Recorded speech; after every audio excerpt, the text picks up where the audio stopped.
What's going on, everybody, and welcome back to J.Craft's Garage. Well, I'm getting into working on the 95 Powerstroke again.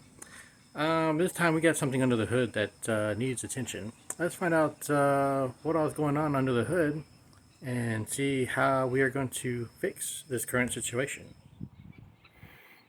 So here's what the engine looks like in my 95 F350. This is the 7.3 Powerstroke. It's got a good sized turbo on the back of it. And one thing that happens with these trucks is that you will develop a leaky diesel fuel leak. That's right, you'll start driving down the road and you start smelling a little bit of diesel and wondering where that leak is. And 10 times out of 9, if you look down here, it's normally that little fuel pump and hoses that leak back there behind the fuel filter housing. That right there is the fuel filter housing right on top of the engine, so it's easily accessible and you can change it however many times you want to change it between oil changes or however long you drive. Anyways, so that's what we're going to be doing. I've already started to itemize all the parts and everything. Got the new fuel pump, got the new hoses, even the little washers that go for the banjo bolt. There's a banjo bolt that goes right behind, I don't know if you can see it, right behind the fuel pump back there. That connects the fuel lines that go to the back of the head back there. So we're going to be taking all that apart, replacing the washers, replacing the hoses, and getting everything all fixed up. That way I don't have a diesel fuel leak. It's not too bad. I'm still getting about 16 to 17 miles per gallon out of it, but the way the price of fuel is, I don't want it leaking on the ground. So the less leaks I have, the better on this truck, and that way it'll be a good running truck as well. Also, yeah, had to replace the alternator on it too.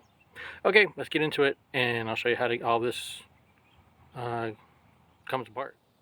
So the first thing that I did, well, that I've been doing since this thing leaks a little bit of diesel, is have a drain bucket up underneath the truck. That way, when I drain the fuel filter housing from the diesel fuel, it'll go and run into that drain pan out of the back of the engine. And I'll show you why that's necessary here in a minute. So I started taking off all the little hoses that go from the fuel pump to the fuel filter. Brand new, they look like this. There's a long one on this side here, right there, there's a long one, and then there's a short one on the other side, and then there's another little short one on the bottom side. So to get the old ones off, all I did was unscrew the clamps, and then the longer one I could cut right in the middle to get it to work out, and then just took a razor blade and cut it to where it was slid on to the connection there, and that's what it looks like that apart. So now what I'm going to do is unscrew the banjo bolt and try to get the hose off the bottom of the fuel pump, going in between the fuel pump and the fuel filter housing. I did unbolt the fuel pump, the two 10mm bolts, and I did unbolt the fuel filter housing, the two 13mm bolts that are there also, to make things a little bit more accessible. Well, there you go. I got that fuel pump out of the center section of the engine. Now, a lot of times what happens when you pull this fuel pump out, the little plunger sticks down in there. That little plunger rides on the camshaft, and then it operates this fuel pump. So I was able to get it out. I had to remove a clamp and another hose on that side from one of the fuel lines to move that fuel filter housing around to get this one out and pry off the bottom hose for the fuel pump.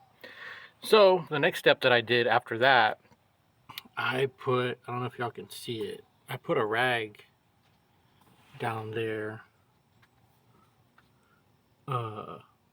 in the center hole. That way no junk will get inside the engine. I mean, if it gets in there, it's not really a big deal, but I like to keep things clean. I mean, it'll go through the oil filter and it'll filter it out, or stay in the oil pan, whatever. But I don't want to get junk into the internal parts of the engine, so I put a rag in the hole. And then what I'm going to do, all the junk that's in the valley down there, I'm going to take my vacuum cleaner and just suck everything out. That way it's all nice and clean. If there's something that's wrong, then I can identify what's going on and get her all cleaned up. So now the reverse process. Oh, I also took out the big old banjo bolt that goes on the back side of the fuel pump back here. It connects the fuel lines that go to the back of the heads there, with that metal line right there underneath the that pedestal there. So there's those two thin gaskets that go on each side of that with that banjo bolt. It's 1.25 inches to get that banjo bolt. Best thing to do is just take the wrench in there and just loosen it up, and then you can take it out with your fingers. The fun part is trying to get it started back again onto the fuel pump with those little washers as well. But we'll get it all back together. I've done it before. You don't have to take the turbo out or the pedestal. You can do it without doing all that. I mean, it gives you more room, more access, but then you got a lot more parts and gaskets and things, other parts to worry about. So let's get it all cleaned up and put it all back together. And while you're at it, in removing and replacing the fuel pump, it's best to replace the hoses that go with it. So like there on the bottom, that little blue hose that goes in between the fuel pump and the fuel filter housing, it's best to replace those hoses. Now, I would not recommend using regular fuel hose. I would get the J.Craft little hoses that are to hold up with diesel fuel as well as heat.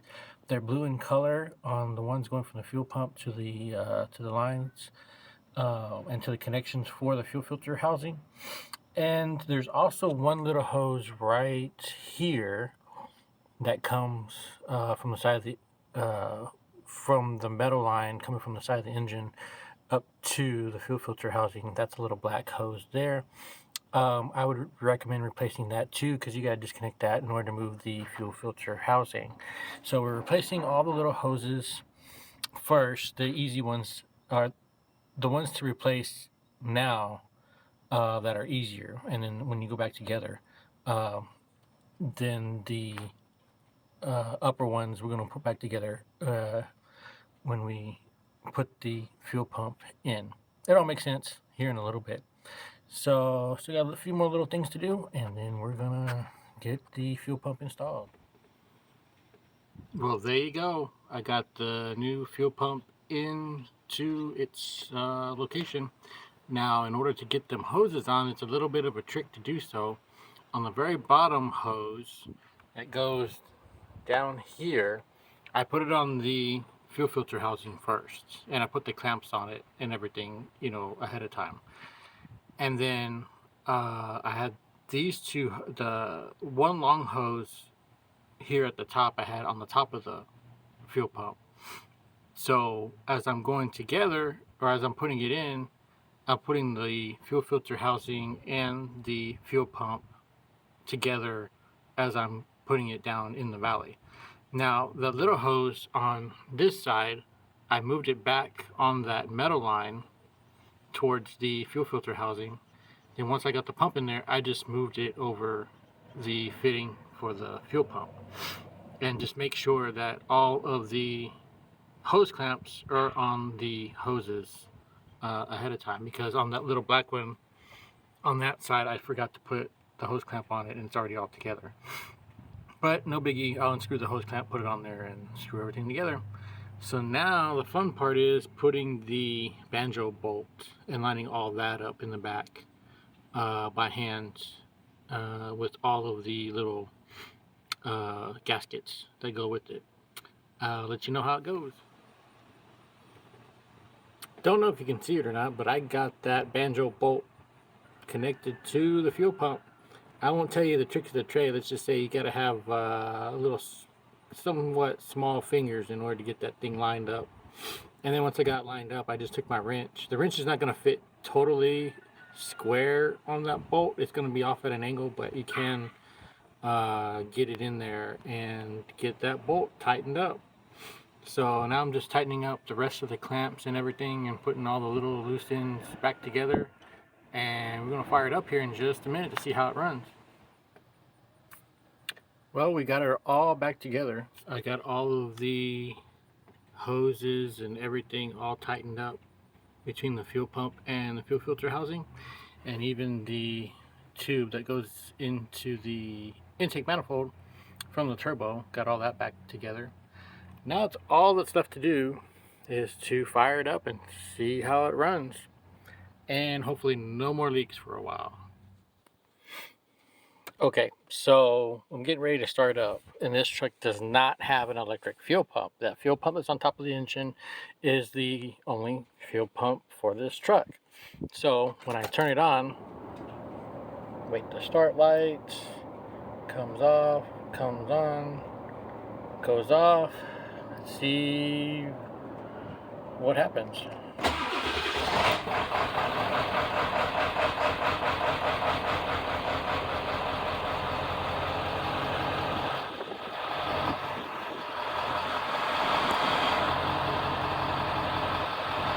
Everything seems to be running normal now. The way this truck works, I mean, it had fuel in the injectors and everything, and now more than likely the fuel filter housing is full. There's fuel up to the lines and everything. It's just the fuel filter housing didn't have any fuel in it, so everything's filling up and the truck is running good so far. Well, there you go, everyone. That's how everything went with the fuel pump and fixing the fuel leak on this 7.3 diesel that I've got. I appreciate everybody watching. Like, share, and subscribe to the channel if you haven't already done so. Please feel free to comment down below and share your thoughts about what you might want to see on the channel as well. I appreciate everybody watching. I hope everybody is well. I hope everybody is safe. And I look forward to seeing y'all right here on the next video.